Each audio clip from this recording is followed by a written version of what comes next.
Good morning, everyone. Welcome to Physics 1 Particle Mechanics. I'm Dr. Zeyneb BORDJIBA, and I'll be your instructor for this course.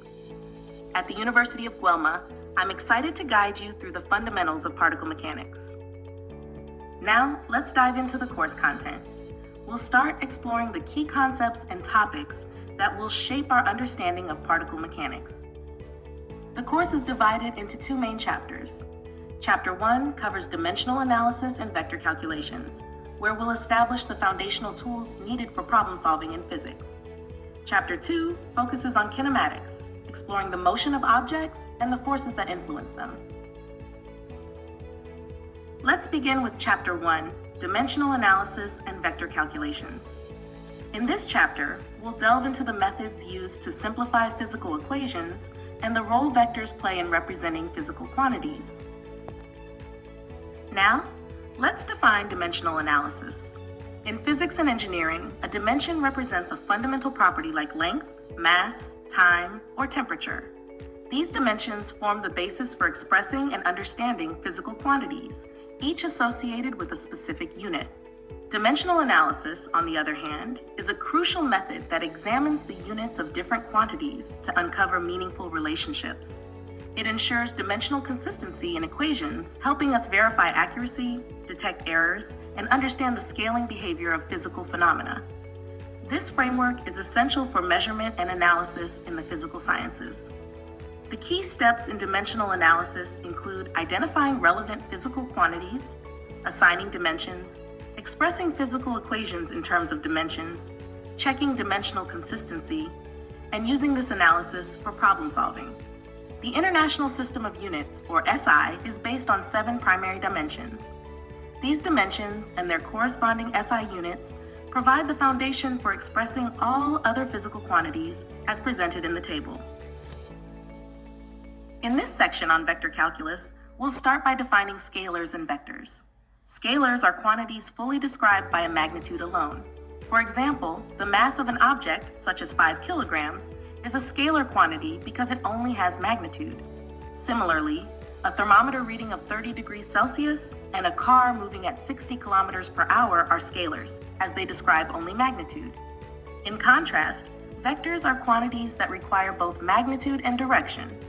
For instance, displacement is a vector representing the change in position, such as moving 10 meters to the east. Velocity, force, and acceleration are also vectors, each specified by both magnitude and direction. When graphically representing vectors, we use arrows where the direction indicates the vector's direction. The length of the arrow represents the magnitude, and the starting point is the tail, while the ending point is the head.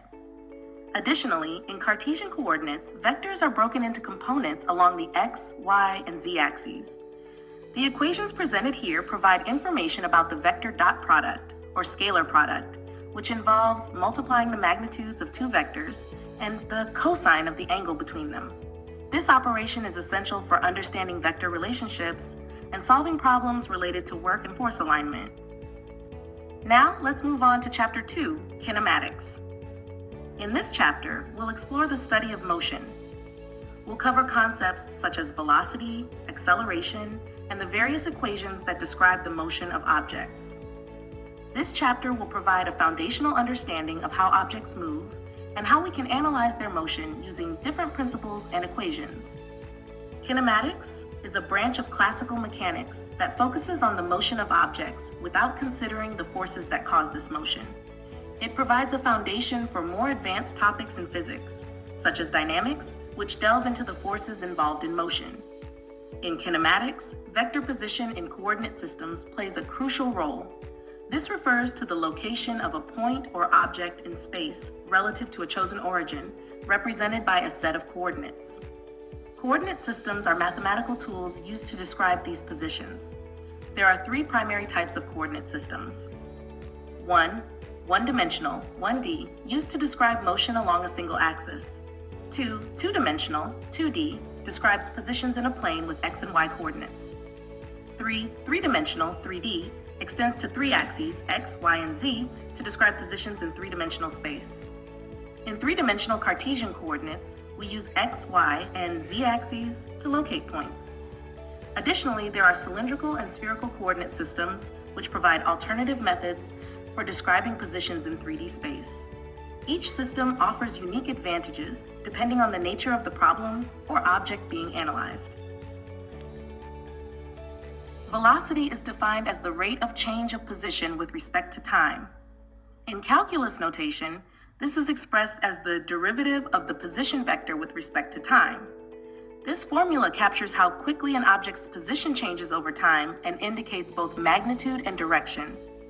Acceleration is defined as the rate of change of velocity with respect to time. In calculus notation, it is represented as the derivative of the velocity vector with respect to time. This describes how quickly an object's velocity changes, providing insight into the object's changes in speed or direction.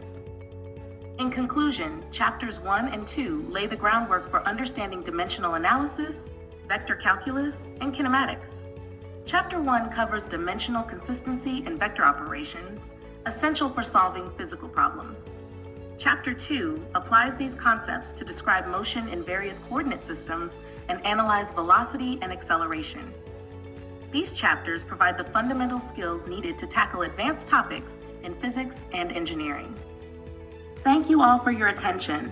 If you have any questions or need further information, feel free to reach out. Let's make this course a great learning experience.